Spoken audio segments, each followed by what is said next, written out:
네, 정치권 현안 짚어봅니다. 민병덕 더불어민주당 의원, 김성태 전 국민의힘 원내대표, 김미현 RN서치 소장, 홍영식 한길 리서치 소장 나오셨습니다. 네 분 어서 오십시오. 네. 안녕하세요. 민병덕 의원님, 네. 이재명 대통령 지난 11일 기자단 한 1.5m 네네네. 앞에 두고 마주 앉아서 한 150분간 20개가 넘는 질문을 받았는데요. 어떻게 보셨습니까? 총평을 한다면요. 기자회견이라는 게 국민들을 대신해서 기자들이 질문을 하고 네, 그 현안에 대한 철학과 입장, 대통령의 현안에 대한 철학과 입장을 밝히는 자리 아니겠습니까? 네, 그걸 통해서 국민들께서 그것을 보시고 또 신뢰할 것이냐, 경우에 따라서는 또 추가적인 요구들을 하고 이런 자리일 텐데요. 이렇게 자리를 마련한 것들은 저는 이재명 대통령의 굉장한 자신감의 표현이라고 생각합니다. 국민에 네. 대한 현안에 대한 그리고 이제 국민에 대한 태도 이런 측면에서 자신감의 표현이라고 생각하고 지난 정부에서 도어 스태핑이라는 걸 했지 않습니까? 네. 이제 그게 MBC와 충돌 후에 없어지면서 이 기자회견이 원활하게 되지 않으면서 이제 친일 쿠데타와 같은 이런 일들이 발생했는데 이번 일들은 국민의 신뢰를 쌓기 위한 매우 좋은 일이었다고 봅니다. 네. 김성태 전 대표님은 어떻게 보셨어요? 예, 처음 시작할 때 상당히 우려와는 다르게 이제 협치 실용을 내서서 상당히 안정스러운 국정 운영을 해나갈 것이라는 그런 예측을 국민들에게 안겨줬죠. 그렇기 네. 때문에 특히 외교 안보 경제적인 측면에서도 처음에는 예상을 띄웠고 상당히 안정적인 어떤 그 기조를 유지했지만은 그렇지만은 자신의 친정집인 거대 입법 권력의 중심 민주당을 중심으로 반기업법이라든지 또 친노동자적인 어떤 그런 그런 가치를 존중하는 것은 그거는 존중하겠습니다만은 네.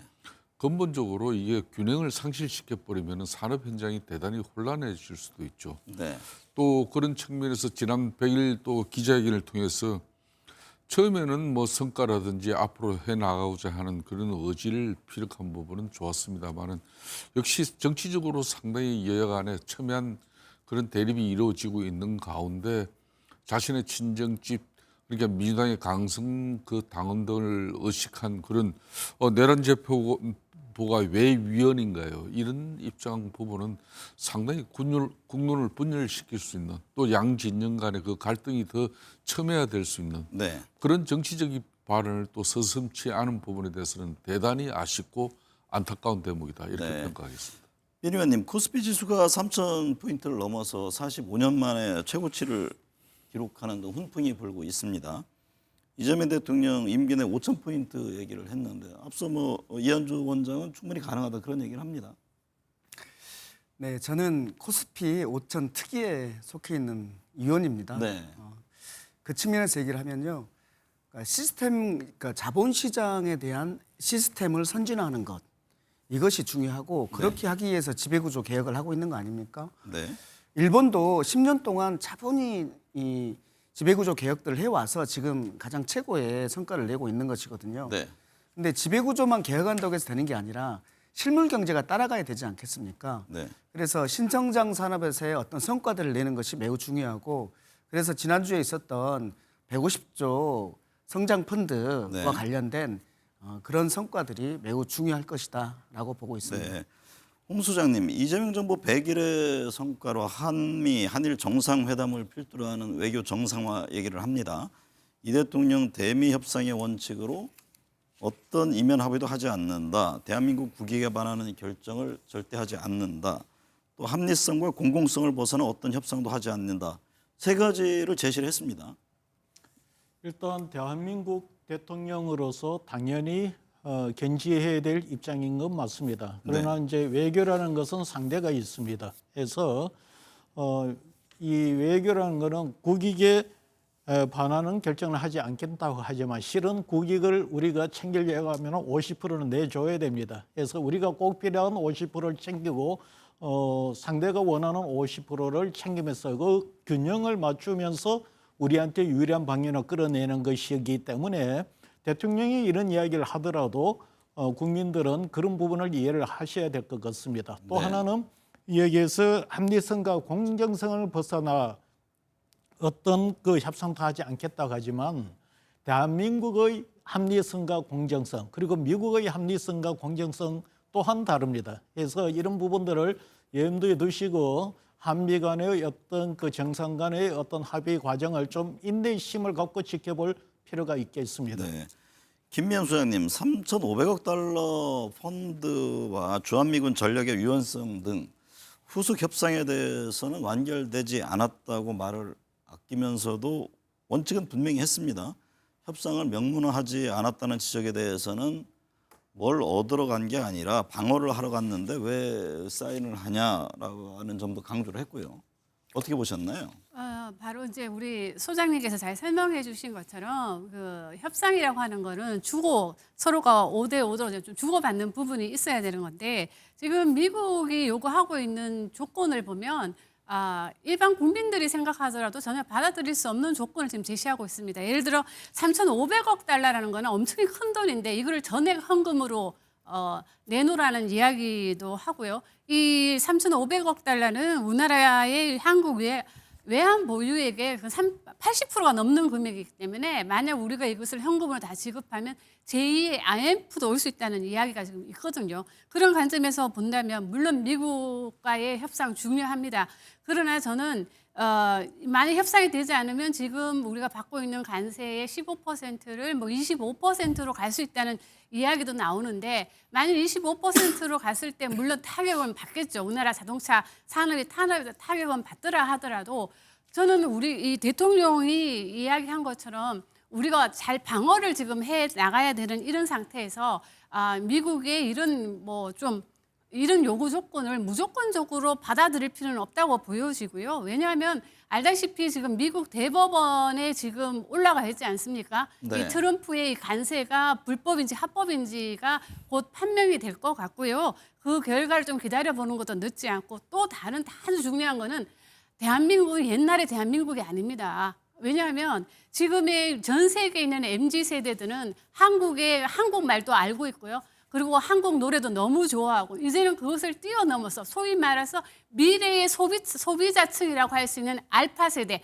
전 세계에 있는 그 초등학생들마저도 지금 캐대한 열풍으로 한국에 대해서 엄청난 지금 사랑하고 한국을 존경하고 있는데 지금 한국은 옛날의 한국이 아니기 때문에 저는 대통령이 무엇이 국익을 위한 건지 대통령의 판단을 좀 국민들이 믿고 좀 더 이 사인을 왜 빨리 하지 않느냐고 주장하는 거는 좀 더 시간이 필요하다. 저는 그렇게 생각합니다.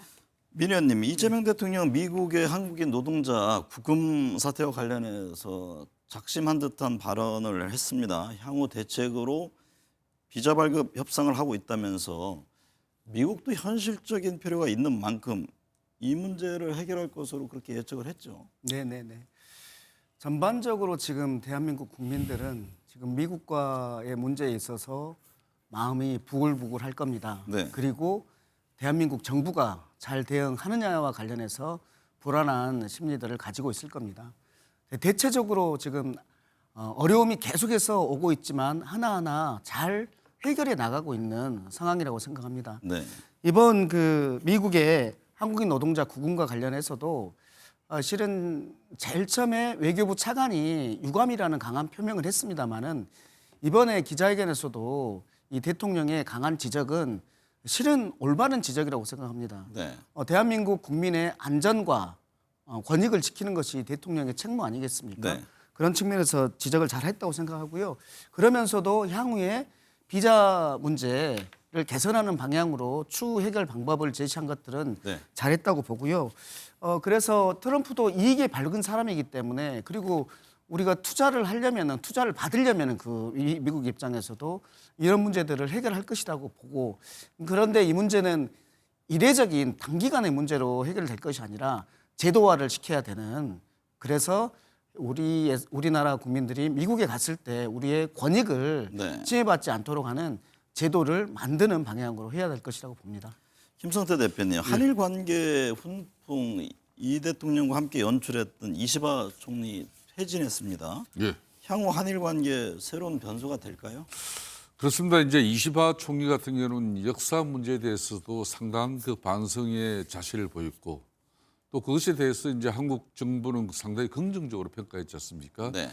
한일 관계에서도 새로운 그런 화해의 길을 이제 기대하는 분위기도 상당히 고조되고 있었고 그런 상황에서 이제 우리 외교부적인 측면에서도 미래지향적 관계 구축을 위한 대화 자세를 갖다 한영한다고 그랬고 실질적으로 윤석열 전 대통령이 문재인 정권 때 사실상 한일 정상 외교도 파탄나 있었고 네. 한일 관계가 상당히 어려운 상황을 갖다가 이제 극복해내는 그런 다시 소통과 화해의 어떤 여건으로서 교류의 분위기를 활성화시킨 부분은 뭐 그 부분에 대해서는 상당히 좋은 평가고 그 성과물이 바로 스털 얘기인데 네. 이재명 대통령이 그린 윤석열 대통령이 일본과 만들어낸 스털 외교를 그대로 승계하겠다는 그 부분은 상당히 일본에서도 고무적으로 받아들였거든요. 네. 그런데 이제 이시바 총리 이후에 그럼 또 새로운 일본 내각에서 누가 이제 잡을 것인가? 네. 과거의 아베처럼 그런 뭐 상당히 극우적 강성 지층을 기반으로 한 그런 뭐 총리가 들었을 건지 안 그러면 이제 과거의 고이즈미 뭐 아들 뭐 이런 부분 상당히 개혁성을 가지면서 한일 관계의 역사적 인식에도 상당히 전향적인 그런 총리가 또 자리를 할 건지 거기에 네. 따라서 특히 이 한미일 안보 포함한 여러 가지 이제 국제 질서의 다변화에 대한 한일 관계 협력에 상당히 중대한 변화가 예측되고 있는 것이죠. 네. 홍영식 소장님, 북한 문제와 관련해서 북한이 냉담한 게 현실이다. 대화 진짜가 없지만 계속 노력하겠다라는 입장을 진솔하게 밝혔는데요. 북한에게 연이어 지금 메시지를 전하고 있죠.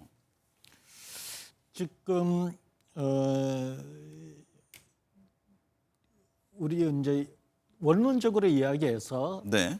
대한민국 대통령 그것이 보수든 진보든 어느 쪽에서 대통령이 되거든 한반도의 통일 그리고 그 과정이 평화적이어야 한다는 이 부분에 있어서는 너무나도 당연하고 우리 헌법에도 그렇게 규정이 되어 있습니다. 그래서 뭐 진보 보수 어느 대통령이 되더라도 이 부분은 인내심을 갖고 노력해야 되는 것은 맞습니다. 단 이제 국내 상황과 북한의 최근 상황을 감안할 때 특히 북한에서 김정은 위원장이 지금 그 통일을 폐기하는 방향으로 지금 뭐 알려지고 있는 이런 상황이고 네. 특히 현 민주당 정부 입장에서 놓고 볼 때 이 김정은 정부 위원장의 북한과 이 관계가 틀어진 게 윤석열 정부가 아니고 그 이전에 문재인 대통령 때의 그런 일이 벌어졌기 때문에 그런 부분들을 잘 고려를 해서 이 평화 프로세스를 진행을 해야만이 뭐 선거가 있을 것이고 그 과정에도 그 국민들이 이제 이런 이야기 생각을 합니다. 문재인 정부 때 그것이 잘못되었는데 어떤 다른 전략으로 그거를 평화적인 어떤 상황을 만들 것인지 네. 그걸 좀 알고 싶어 하기 때문에 그런 부분들을 좀 명하게 할 필요가 있습니다. 네. 김미연 소장님, 이재명 대통령 모두의 대통령이 되겠다는 약속을 상기하면서 통합 강조했습니다. 다만 통합을 위한 협치라는 마지노선은 있다. 이 점을 또 분명히 했네요.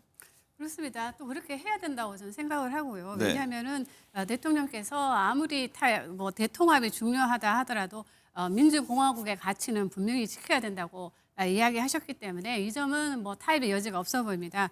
그러나 저는 개인적으로 이 통합이라고 하는 거는 한마디로 말하면 국민들이 생각했을 때 대통령이 얼마나 국정 운영에 대해서 통합적으로 운영을 하느냐 그게 중요하다 보여지는데요. 이번에 나온 조사 결과를 하나 보면은 이 대통령 지지자 중 4명 중 1명은 뉴 이재명이라는 이야기를 하더라고요. 네. 이 뉴 이재명의 특색은 바로 이 지난번 대선에서 대통령을 지지는 하지 않았지만 대통령 국정 운영을 보면서 대통령 지지층으로 넘어온 세력을 말하는데요. 그것이 바로 이런 정책을 통해서 모든 국민을 아우르는 이런 정책을 통해서 대통합을 이룬 것이 더 중요하지 않을까 싶습니다. 민병덕 의원님, 이재명 대통령 여당이 추진하는 내란 특별재판부 설치의 위헌 논란에 대해서 무슨 위헌이냐며 정면으로 반박했습니다. 내란 극복에 대해서는 단호한 입장을 견지한 것으로 보이는데요. 이 점을 어떻게 보셨습니까? 네, 뭐 저희 당과 이재명 대통령은 내란 극복과 관련해서는 절대 양보할 수 없는 가치입니다. 네. 이거는 시대 정신이고 본질이다라고 보고 있기 때문에 이 내란을 청산하는 것을 훼손하는 것에 대해서는 양보할 수 없다는 것이고요. 네. 그래서 지금 내란 전담 재판부, 뭐 특별 재판부보다는 내란 전담 재판부인데, 왜냐하면 저희가 내세우는 것이 1심에는 서울중앙지법 합의부에 두자, 2심은 서울고등합의부에 전담부를 두자는 것이기 때문에 네. 특별 재판부보다는 내란 전담 재판부가 맞는 것 같습니다. 네. 내란 전담 재판부가 왜 필요하냐와 관련해서 국민들이 보시기에 지금 조희대 대법관의 인사권 체제 하에 있는 이 상태에서 이게 가능하겠냐.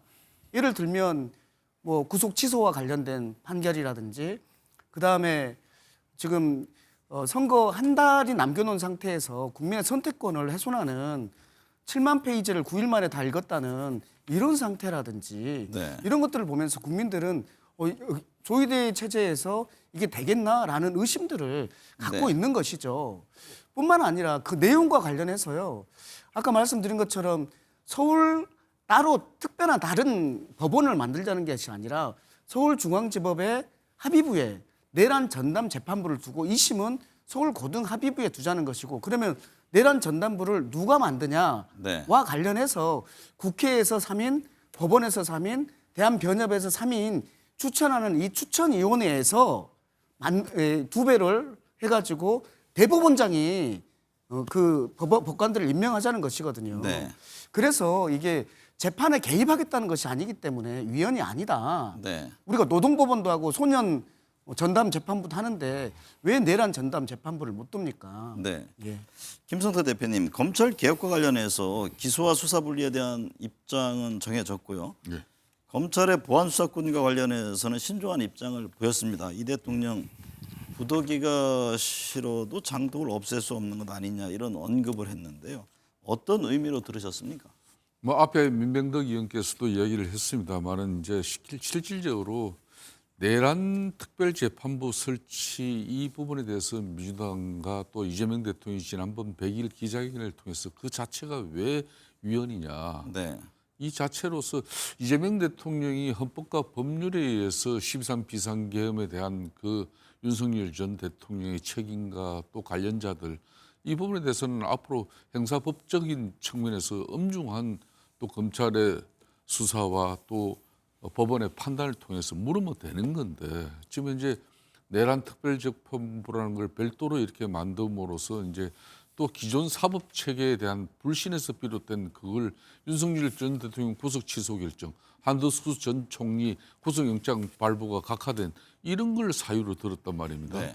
저는 그런 측면에서 이 대한민국 헌법과 법률이 절대 입법 권력인 민주당 정치가 사법부를 갖다가 이거 뒤덮어 버리면은 대한민국이 누가 법치국가라 그러겠습니까? 그런 측면에서 지금 현재 이재명 대통령 입장에서도 애초 이제 기소 수사 분리 부분에 대해서는 이제 뭐 정부 조직법 개정을 통해 가지고 이루어졌습니다만은 지금 현재 78년 동안 유지한 이 검찰 체제에 대한 그 검찰과 사법 체계의 그 연동 관련 이런 여러 가지 문제가 결국은 섣부른 정치적 판단으로 검찰이 해체되어지고 난 이후에 제대로 된 세밀하고 그런 관련성을 갖다 점검하고 난 이후에 검찰 개혁이 이루어져야 되는 그 부분에 대해서 지금은 이제 앞으로 행정부의 시간이다. 네. 즉 대통령이 중심이 돼서 정부가 이 검찰 개혁에 대한 구체적인 이제 내용을 이제 해 나갈 거니까 그런 측면에서 이제 당이 자기 친정집 당에서 너무 나서지 마라. 네. 나중에 이게 잘못되면 그 책임은 당연히 대통령이 자신이 질 수밖에 없는 문제인데 결국은 검찰청 해체되면서 그러면은 또 새로운 수사 기능인 중수청이 행안부 산하로 감으로써 기존의 경찰청과 또 국수본과 또 중수청 누가 봐도 수사 권력이 오남용이 걱정되는 그 부분에 대해서 그 이후의 상황에 대해서는 네. 앞으로 정부가 막 민주당 중심의 어떤 그런 검찰 개혁에 끌려가지 않겠다는 막 그런 대통령의 의지라고 저는 봅니다.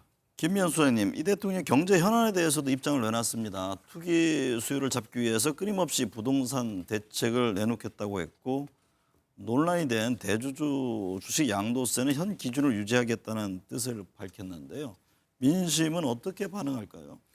뭐 민심이 이미 반응을 했죠. 그 코스피가 이틀 연속 뭐 사상 최고치를 갈아치웠다는 걸 보면은 네. 상당히 뭐 국민들 입장에서는 대통령의 이런 그 어쨌든 간에 대통령 입장에서는 10억 그 대주주를 이제 양도세를 10억에서 유지하고 싶었는데 민심이 그렇지 않다 보니까 50억으로 유지하겠다고 한 발 물러서 줬잖아요. 이것이 바로 이제 민심을 이제 받아들인 결과라고 보여지는데 그럼에도 불구하고 저는 주식이라고 하는 거는 가변성이 매우 크지 않습니까? 네. 그렇다면 이제 주식이 또 하강 뭐 주식이 우리나라만 잘한다고 되는 게 아니라 대외 변수도 있기 때문에 이 주식 시장이 이게 출렁일 때마다 혹시 이거 연동돼서 대통령 지지율도 같이 흔들리지 않을까 이런 좀 우려가 들고요. 그런 관점에서 본다면 아까 우리 의원님께서 말씀하신 대로 이 우리나라 경제예요. 펀더멘트 기초를 좀 명확하게 더 하는 것이 중요하지 않을까 싶습니다. 홍 소장님, 이 대통령 주식 양도세 기준 강화 사실상 철회하자 코스피 앞서 말씀하셨듯이 이틀 연속 사상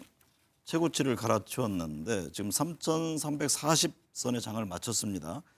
이 대통령 코스피 5천 시대에 한 발자국 더 다가갔다고 보면 될까요? 뭐 제가 볼 때는 중요한 결정 사안이라고 봅니다. 사실 현 정부가 출범하면서 이 코스피 5천 이야기를 했는데 제일 최근에 주식이 조금 올라가는 흐름을 탔습니다. 그런데 그 흐름에 꺾여버린 것이 바로 이 양도세 논쟁으로서 그런 문제가 발생했습니다. 네. 실제 우리가 이 코스피 5천이라고 이야기하는 거는 뭐 거기에 뭐 주식 투자의 어떤 투기 바람을 만들겠다는 게 아니고 현재 비생산적이고 투기적인 그리고 이 미래 세대들의 주택에 문제를 미치는 이 주택으로 흘러가는 자금을 미래 첨단 산업으로 전환시키겠다는 건데 그런 과정에서 제일 중요한 부분은 이 심리적인 변수가 중요합니다. 그래서 분명히 대통령은 그렇게 정책 방향을 잡았고 또 실제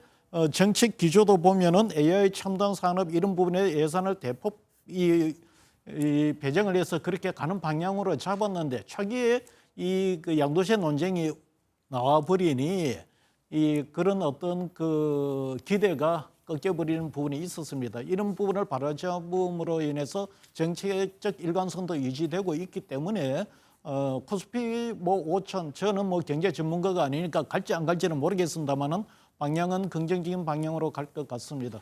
김미연 소장님, 김혜경 여사의 역할론에 대한 질문이 있었는데 이 대통령은 조마조마하다고 했습니다. 어떤 의미일까요? 왜냐하면 이제 우리나라 국민들 같은 경우는 이 영부인에 대해 역할론에 대해서 상당히 의견이 좀 양분되어 있습니다.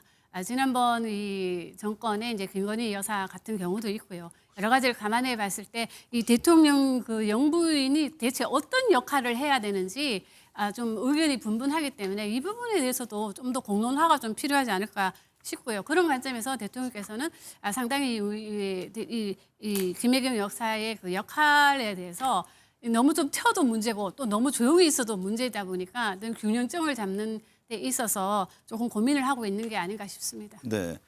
홍 소장님, 이재명 대통령 취임 100일 지지율을 보면 갤럽에서는 58%, 코리아 리서치 인터내셔널에서는 63%, 한국 리서치에서는 66%를 기록했습니다. 취임 100일 지지율 높은 편인데 그 이유는 어떻게 분석하십니까? 뭐 역대 대통령 지지율을 놓고 본다면은 상당히 높은 편에 속합니다. 네. 뭐 여러 가지 그 원인을 들 수 있지만 한 세 가지를 들 수가 있겠는데 첫 번째는 전 정부 윤석열 대통령의 어떤 그때와 비교되는 뭐 기저 효과라고 표현할 수도 있겠는데 윤석열 전 대통령과 좀 차별화된 어떤 국정 운영 모습을 보여준다. 이런 것이 원인이 되겠습니다. 그거는 뭐 소통이라든가 현장 중심 어떤 그런 국정을 말씀드리겠고요. 두 번째는 민생 경제 회복을 위해서 적극적으로 움직인 것이 지지율 상승 요인이 된 것 같습니다. 세 번째는 실제 현 정부에서 제일 중요한 한미 관계를 어떻게 설정하느냐가 제일 중요한데 그 부분에 있어서 경중안미 친중 이 방향으로 가지 않을까 이런 데 대한 우려를 일단 이재명 대통령이 방미 과정을 통해서 해소를 시켰습니다. 뭐 앞으로 그것이 어떻게 미국이 받아들일지는 뭐 그런 별건의 문제인 거고 그런 부분에 대고 국민들에게 많은 안도감을 줬고요. 그럼에도 불구하고 좀 아쉬운 부분은 현재 민주당에서 민주당식 개혁 입법 이야기를 하는 이 부분이라든가 여야 관계 이런 부분에 있어서는 제가 볼 때는 지지율 상승 요인으로는 작용은 하지 않는 것 같습니다. 이 부분은 과제인 것 같습니다. 네. 민병덕 의원님, 한국 리서치 조사를 보면 검찰청 폐지와 수사기소 분리 등에도 긍정적인 응답을 하는 사람들이 57%로 과반을 넘겼는데요. 이 부분이 향후 이 대통령 지지율에 어떤 영향을 줄까요? 네, 지난 문재인 정권 말기에 네. 검찰 개혁과 관련해서 여야 합의를 한 적이 있습니다. 그리고 나서 며칠 만에 파기가 됐었는데 그게 검찰 개혁이라는 주제가 굉장히 그때는 부담이었어요. 네.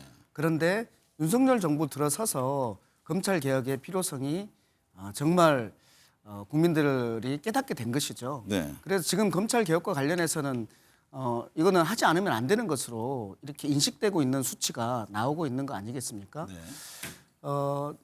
그럼에도 불구하고 지금 이재명 대통령께서 뭐 장독 이런 얘기를 했어요. 구더기가 싫다고 장독을 깰 수 있냐? 즉 네.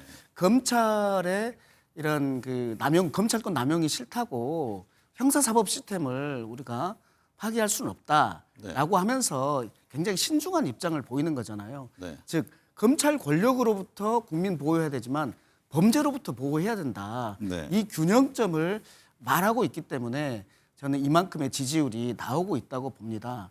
이런 지점에서 보면은 이런 방식으로 개혁을 하면서도 국민들과 신중한 그런 접근을 하는 방향으로의 앞으로의 개혁들 이런 부분들은 이재명 대통령의 지지율에 굉장히 좋은 영향을 미칠 것이라고 봅니다. 김성태 대표님, 경제 문제도 이 대통령 지지율에 영향을 준 것 같은데요. 부동산 대책, 또 양도소득세 대주주 기준 등 어떤 사안이 가장 큰 영향을 준 것으로 보시는지요? 저는 어떤 특정 사안 이 하나가 전체적인 경제에 영향을 준다 이렇게 보기보다는 네.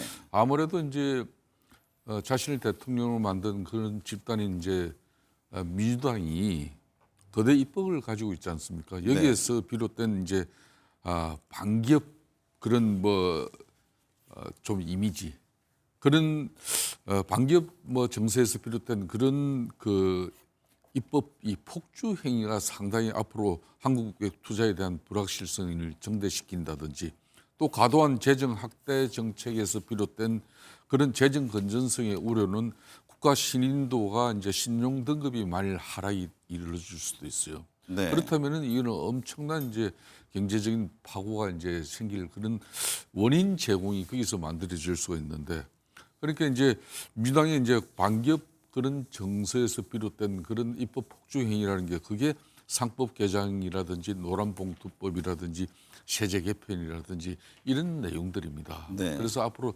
이런 부분들이 더 이상 이제 말 남발되어지고 이미 문제가 되었지만은 그런 민주당 중심의 입법 폭주가 계속된다면은 대한민국 경제는 이제 미국의 관세에서 비롯된 이 갈등 구조가 결론은 대한민국 경제의 이제 어려움으로 이제 표면화될 것이기 때문에 그런 측면에서 이재명 대통령께서 각별히 이 부분에 대해서 당정간 민주당 그러니까 대통령이 통치권으로서 행정의 영역만 대표하는 게 아니라 집권당인 민주당이 당정 관계로서 국정 운영의 한 축을 맡고 있는데 이분들이 거대 입법 권력을 손에 쥐고 있단 말입니다. 그러니까 이분들 마음대로 그러니까 입법 행위가 이루어지고 그게 사법 개혁이나 검찰 언론 개혁까지 모든 그리고 경제 부분까지 영향을 미쳐버리면은 이거는 결론은 국가 신인도에 문제가 발생할 수밖에 네. 없다는 거죠. 홍영식 소장님, 전국 법원장 회의에서 사법개혁 논의에 사법부 참여가 필수라면서 민주당이 사법개혁에 목소리를 냈습니다. 사법개혁과 관련한 여론은 어떻게 나타나고 있습니까? 지금 제가 누누이 말씀드리지만 현재 쟁점이 되는 이런 모든 여론조사들을 보면 프레임형이다. 5대4 정도 여론이라고 하는데 말씀드렸는데 예를 들어서 뭐 내란과 관련된 그 포함된 그 3대 특검과 관련된 여론조사는 보면 한 6대 3 정도 비율로 납니다. 네. 동의하는 게 한 60%, 반대가 한 30%. 반면 지금 민주당에서 추진하고 있는 이 법과 관련해서는 한 5대 4 정도, 찬성이 한 50%, 반대가 40%. 이러면 이거는 국민 합의형 여론이 아닙니다. 이것을 우리가 보통 분산형, 때에 따라서는 대립형 여론이라고 합니다. 네. 그래서 이제 이런 경우는 뭐 입법을 추진하더라도 이 여러 가지 문제가 있을 수가 있으니까 전문가라든가 이런 분들의 의견을 많이 수렴하고 국민들의 여론을 수렴하더라도 국민들이 이 부분들을 충분히 이해하고 수기하고 토론을 해서 그 결과를 반영하는 이런 여론조사 방식을 좀 반영하는 게 좋겠다는 거고, 실제 국회의원들이 민주당에서 이런 법안을 추진을 하지만 이 입법 효과, 입법의 결과가 과연 민주당에서 이야기하는 대로 나올 것인지에 대해서 민주당에서는 주장은 하지만 그게 100% 그래 된다는 보장도 없습니다. 네. 그래서 입법 추진 과정은 좀 더 신중할 필요가 있겠습니다. 민병덕 의원님, 3대 특검법 관련 여야 합의가 파기됐잖아요. 이후 민주당 투톱인 정청래, 김병기 대표 간 갈등설이 얘기됐는데요. 김병기 민주당 원내대표가 죄송하다면서 고개를 숙였습니다. 당내 갈등이 봉합된 거로 봐야 합니까? 네, 봉합된 걸로 봐야죠. 네. 뭐 특히 오늘 저녁에 만찬 회동을 한다는 거 아니겠습니까? 네. 거기에서 뭐 좀 오해들을 풀고 뭐 이제 앞으로 일들에 대해서 논의할 거라고 봅니다. 저는 이 3대 특검과 관련해서 이번에 합의 파기되는 과정 이런 부분들이 있었는데 네. 합의가 파기된 것과 관련해서 좀 안타깝게 생각하고요. 이 과정이 안타깝게 생각한다는 말씀이에요. 근데 국힘당에서 이걸 가지고 이제 장애투쟁을 하겠다는 거 아닙니까? 근데 실제로 합의됐던 안과 이번에 통과된 안의 차이는 뭐냐면 특검 기간이 한 30일 정도 하고 특검 인력이 조금 느는 것 이것뿐입니다. 그리고 이제 국힘당에서 주장했던 1심 재판 중개 의무화라든지 특검이 수사 지휘권을 갖는다는 부분이라든지 이런 것들은 다 없앴거든요. 네. 그러니까 오로지 특검과 관련해서 기간을 더 두고 인력을 더 둔다. 이것 때문에 저는 국힘이 장애투쟁을 한다는 것은 그거는 결국은 이 내란 특검을 좀 빨리 조기에 종결하고 싶다. 이거 응하고 싶지 않다. 네. 이 의사의 표현이라고 보여서 좀 안타깝게 생각하고요. 한 말씀만 더 드리면 입법 폭주 하는데 입법 내용과 관련해서 실은 논쟁을 하면 됩니다. 그 부분에 대해서 국힘당은 국힘당이 의견을 내면 됩니다. 네. 의견을 내지 않고 있기 때문에 저는 문제라고 생각을 합니다. 네. 예. 김성태 전 대표님, 민주당의 특검법 개정안 수정 합의 파기 사태를 두고 그 국민의힘 강성 지지층을 얘기를 합니다. 이 부분은 어떻게 보고 계세요? 나경원 그러니까 이제 국민의힘 의원은 뭐 개딸 주권 정부냐 이런 비판을 하기도 했던데요. 그렇습니다. 지금 이제 김병기 민주당 원내대표는 집권당 원내대표로서 국회에 사는 타입입니다. 네. 그렇기 때문에 이 특검법 개정안 수정 합의를 앞두고 반드시 집권당 원내대표는 특히 대통령실의 정무라인들과 사전 이 공감을 합니다. 이렇게 여야 간의 협의가 이루어지고 있는데 이 내용을 우리가 어느 선까지 수용하고자 하는데 대통령실의 의견은 어떤지 반드시 물을 수밖에 없습니다.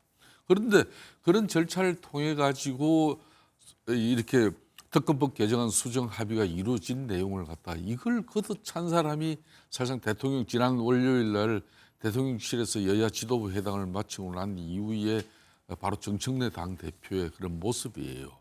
정청래 당대표가 또 걷어찬 것도 모자라 가지고 지난 100일 기자회견 당시에 이재명 대통령 입장도 이 민주당의 강성 지지층을 의식해 해가지고 사실상 그런 내란에 관련한 합의는 어떤 경우도 정치적으로 허용하지 않겠다는 그런 단호한 의지와 입장을 이재명 대통령이 천명함으로써 이거는 전체 국민의 대통령이 되겠다는 본인의 약속이 하루 만에 이게 금방 달라지는 입장과 다른 게 하나도 없는 거죠. 그러니까 민주당이 여전히 강성 지지층을 의식한 그런 대통령의 입장이 이렇게 서버리고 나면은 민주당 내에 당연히 구성원들도 정청래 당대표와 이재명 대통령의 뜻을 쫓아가죠. 그 결과는 전체 국민을 보고 쫓아가는 결과가 나올 수 절대 없는 구조죠. 네. 그런 측면에서 국민의힘은 과연 이 이재명 대통령의 협치 정국의 진정성이라는 게 뭘 의미하는 건지 납득도 되지 않고 이해도 되지 않는 그런 표현을 갖다가 여러 의원들이 지금 하고 있는 것이죠. 김미연 소장님, 정당 지지율을 보면 갤럽에서는 민주당 지지율이 1%포인트 상승했고 국민의힘 지지율은 전주와 변동이 없었습니다. 정당 지지율 흐름은 어떻게 보고 계십니까? 저는 지금 이 민주당 이야기가 지금 많이 나오고 있는데요. 저는 개인적으로 민주당은 지금 국민의힘도 혁신이 필요하지만 민주당도 저는 혁신이 필요하다고 보여집니다. 왜냐하면은 이 정치인 이재명이라는 사람이 대통령 이재명으로 화려하게 변신한 거를 본 것처럼 민주당도 옛날의 민주당이 아닌 새로운 민주당으로 지금 탈바꿈할 시점이 왔다고 보여집니다. 왜냐하면 이 대통령이 대선 득표율은 49였는데 지금 뭐 100일이긴 합니다만은 이 지지율을 보면 50% 후반에서 60% 초반까지 나오고 있거든요. 네. 그렇다면 이게 지지자 이 대통령을 국정 운영을 잘하고 있다고 생각하는 사람 한 4명 중에 1명은 새로운 층이에요. 새롭게 이 진보 정권을 평가하는 분들이거든요. 그러니까 이 사람들은 스윙보터 역할을 하는 사람들이기 때문에 이분들을 이게 민주당에서 코어 세력으로 이 끌어들인다면 민주당이 세력을 확장할 수 있어요. 그러니까 지금 보면 민주당 지지율은 30% 후반에서 40% 초반대에서 지금 이 정체 내지 답보 상태를 보이고 있는데 이거를 뛰어넘어야 되거든요. 그렇다면 민주당은 저는 슈페트가 말한 것처럼 좀 창조적 파괴가 좀 필요하지 않느냐. 그러려면 좀 기업가 정신으로 새로운 도전을 해야 되는데 그렇다면 민주당이 뉴민주당으로 좀 변신을 하려고 하면 이 중도층에서 원하는 그러니까 민주당은 옛날의 민주당은 아닌데 지금 민주당이 하는 행태 이렇게 뭐 원내지 투탑들이 이렇게 이런 모습은 소위 말해서 우리가 원하는 많은 지지자들이 원하는 그런 민주당의 모습이 아니거든요. 그럼 이런 민주당이 좀 더 저는 좀 혁신이 지금 필요할 때고 새로운 민주당 2.0이 필요한 시점이 아닌가 싶습니다. 홍영식 소장님, 국민의힘은 특검법 수정 합의 파기를 계기로 앞서 말씀하셨듯이 국회와 대통령실 앞에서 집회를 열 예정입니다.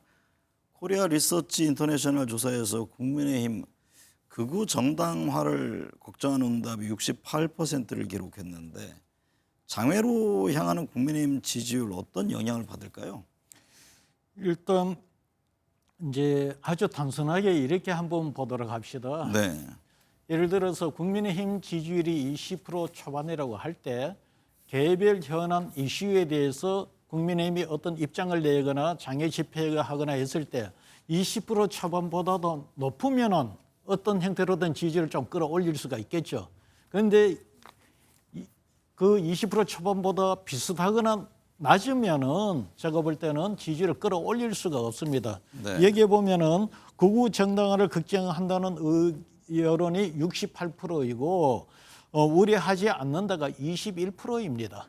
이건 무슨 이야기가 하면은 현재 국민의힘 정당 지지율을 고착시키거나 때에 따라서는 더 끌어내릴 수 있는 지지율이라는 거죠. 적어도 장애 집회만큼은 국민의힘 지지율에 별로 영향을 미치지 않는다. 또 하나 봐야 되는 거는 현재 지지율도 중요하지만 전체적으로 보면은 민주당 지지율은 40%대 초반, 국민의힘은 20%대 초반 뭐 이렇게 나온다 치면은 이 지지율이 20% 초반이 만족할 수 있는 게 아니잖아요, 국민의힘은. 네. 그러면 어떻게 되느냐? 적어도 이슈나 쟁점, 뭐 장애 집회를 놓고 볼 때 목표로 하는 정당 지지율이 한 40%라면 적어도 국민의 한 40%가 동의하는 수준 정도의 눈높이는 좀 맞춰줘야 지지율을 끌어올릴 수 있지 않을까 이렇게 생각합니다. 김성태 전 대표님, 미국 조지아주에서 구금됐던 우리나라 근로자들이 일주일 만에 돌아왔습니다. 이번 사태 어떻게 보셨어요? 그러니까 투자는 압박해놓고 많은 돈은 한국으로부터 미국에 투자가 이루어져서 미국민들의 일자리 제공은 상당히 시급하게 조급하게 우리를 재촉하면서 네. 막상 그 투자한 기업에 고도에 숙련된 시공 엔지니어들을 갖다 불법 체류자로 이렇게 규정하고 그 자신들을 갖다 체포 구금했다는 이 행위는 정말 이거는 상당히 심각한 외교관의 문제예요. 네. 불과 일주일 전에 한미 정상회담이 이루어졌지 않습니까? 이 정상회담은 외교의 최고의 쉽게 말하면 꽃입니다. 그러니까 외교는 국가 간의 해결 도구예요. 그런 정상회담이 이루어져 가지고 관세협상과 더불어 가서 우리는 한국 투자 협정을 또 3,500불이나 하겠다고 약속을 했고, 그렇다면은 엄청난 우리 투자에 대한 대한민국에 대한 그런 미국 정부의 인식도 상당히 투자국으로서 예우도 하고, 그에 따르는 비자 문제, 이거 당연히 외교적으로 뒷받침해야 될 사안을, 네. 그러니까 돈만 받아가고 결국은 너들은 돈만 투자를 하고 결국은 모든 것은 미국의 이익을 위해서 니네들 희생하라 그러면, 이거는 트럼프 대통령과 미국 정부가 대단히 한국에 대한 정말 잘못된 불공정한 그런 판단을 한 것이죠. 네. 그런 부분에 대해서 이거는 이제 우리가 이제 반면교사로 삼아 가지고 앞으로 이제 이 애교는 저 아까 국가 간의 해결 도구인데, 그런 큰 협상 정상회담이 이루어진다 그러면은 오랫동안 10년 넘게 이 비자 문제 이게 해결되지 않고서는 상당히 우리가 불법 체류자로 미국에 투자도 어려워질 뿐더러 이걸 갖다 또 실현해낼 수도 없다. 네. 그렇기 때문에 많은 건의가 있었는데 이거는 결국 소홀히 해가지고 이 문제가 터진 거거든요. 네. 저는 그런 측면에서 이번에 조지아주에서 구금돼서 비록 한국 근로자들이 상당히 그래도 빠른 절차를 통해서 이제 귀국은 했습니다만은 이제 텅 빈 저 공장 건설은 누가 할 것이며, 앞으로 3,500불 투자 이 약속에 대해서 그 부담감도 우리 기업들이 다 올곧이 져야 되는데, 돈만 갖다 주는 그런 투자 정부가 계속 이대로 그냥 미국의 관세 비록 문제가 있다 하더라도 이걸 소홀히 지나가서는 안 될 문제라고 저는 보고 있습니다. 김미연 소장님, 구금됐던 한국인들 무사 귀국한 걸 두고 정치권은 엇갈린 평가를 내놓고 있습니다. 민주당은 국격이 되살아났다라고 호평을 했고, 국민의힘은 무능한 외교 참사다 이런 반응인데요. 향후 재발 방지 등 해법이 중요해 보입니다. 그렇습니다. 지금 아까 말씀하신 대로 새로운 비자 카테고리가 에 대해서 이제 협상이 이루어져야 될 것 같고요. 그리고 이제 국민의힘이 주장했던 무능한 외교 참사라는 것이 어느 정도 보수층에는 좀 먹혀든 것 같습니다. 왜냐하면 갤럽에서 금요일에 발표된 조사를 보면은 지지율이 5%포인트 하락을 했는데요. 그 하락폭을 보니까 PK에서 당장 13%포인트 하락을 했습니다. 대통령이 잘하고 있다는 응답이. 그리고 부정평가는 보니까 18%포인트 상승을 했거든요. 네. 그런 관점에서 본다면 이제 소위 말하는 보수층에서는 잘하나 한번 두고 보자 하다가 이런 외교 현안이 생기니까 그거 봐라 이런 심리를 위해서 지지율이 한 5%포인트 하락을 한 것 같이 보이는데, 저는 이 갤럽 조사는 하수 목에 실시가 되고 있기 때문에 아마도 그 수요일인가요? 수감됐던 분들이 이제 풀려난다는 것이 하루 연기됐다는 그 소식이 있고 난 뒤에 이게 이루어진 조사이기 때문에 아마 이번 주에 나올 갤럽 조사를 보면 소위 이것이 국민들 생각할 때 이게 무능한 외교 참사였느냐 아니면 국격이 되살아났다고 주장하는 민주당 의견에도 동조하는가는 아마 이번 주 갤럽 조사를 보면은 판명이 되지 않을까 싶습니다. 민병덕 의원님, 김건희 특검이 이번 주 한학자 통일교 총재 소환을 시작으로 권성동 국민의힘 의원 또 김상민 전 검사 구속심사 이게 순차적으로 진행되잖아요. 이른바 수사 슈퍼위크다 이런 얘기를 하나요? 네네. 내일이죠. 내일 한학자 총재를 불렀고요. 그리고 모레 권성동 의원에 대한 이제 영장 실시 심사가 있고, 네. 또 이제 17일 날, 그 다음 날, 네, 김상민 전 검사에 대해서 이제 구속 심사가 있는데요. 우리 한학자 총재 같은 경우는 이번이 세 번째잖아요. 세 불출석했다는 입장을 지금 방금 냈는데. 예. 네. 그러면 체포영장이 청구될 여지도 있다라는 것이 보이고요. 그다음에 권성동 의원님 같은 경우는 통일교로부터 돈을 받았다는 거 아닙니까? 그리고 그 돈에 대한 사진이 있고, 또 하나는 돈을 보냈다라는 윤영호 본부장의 문자 메시지라는 좀 객관적인 것들이 있어서 네. 구속영장이 청구되지 않을까라는 그런 생각들이 들고, 김상민 검사는 국가 그림을 대가로 해가지고 공천을 받으려고 했다는 거 아니겠습니까? 이러한 것들에 대한 결론들에 따라서 특검 수사가 큰 방향을 이제 영향을 받지 않을까 뭐 이런 생각들이 드는 상황입니다. 네. 김성태 전 대표님, 예. 권성동 국민의힘 의원 구속 전 피의자 신문이 진행되는데요. 불체포 특권이 있는 현역 국회의원 특검의 청구에 의해서 구속 심사를 받는 첫 사례입니다. 예. 당 분위기는 어떤가요? 지난주에 이제 권성동 의원 국회 체포 동의안을 비록 이제 전체적으로 다 국민의힘 의원들은 다 이제 불참하는 걸로 이렇게 당론을 가지고 뭐 일사불란하게 이제 입장은 정리를 했습니다. 네. 그렇지만 당사자인 권성동 의원은 그 불체포 특권 포기에 대한 자신이 절대 그 약속을 번복하지 않는다는 그런 측면에서 본인이 직접 창선 표기에 이렇게 자신의 의사를 표시한 그 투표용지를 투표함에 집어넣을 때 다 그게 또 밝혀졌지 않습니까? 네. 그 진정성은 있는 것이고 이제 구속 피의자 신문 결정에서 결국은 이제 구속으로 이 네. 재판을 뭐 특검의 이제 기소 내용을 재판을 받게 할 것인지 이제 불구속 상태에서 재판을 받게 할 것인지 그런 이제 재판부의 판단이죠 전적으로. 네. 그렇게 뭐 민주당처럼 자신의 입맛에 맞지 않는 그런 법원의 판단이 있으면은 바로 사법개혁이라는 미명하에 그냥 법원 자체를 갖다 사법부 자체를 갖다 전체적으로 불신하는 행위는 국민의힘은 아직 하지 않았기 때문에 네. 뭐 그 결과는 이제 법원의 결정대로 존중한다는 그런 의미입니다. 네. 오늘 내용 말씀 감사합니다.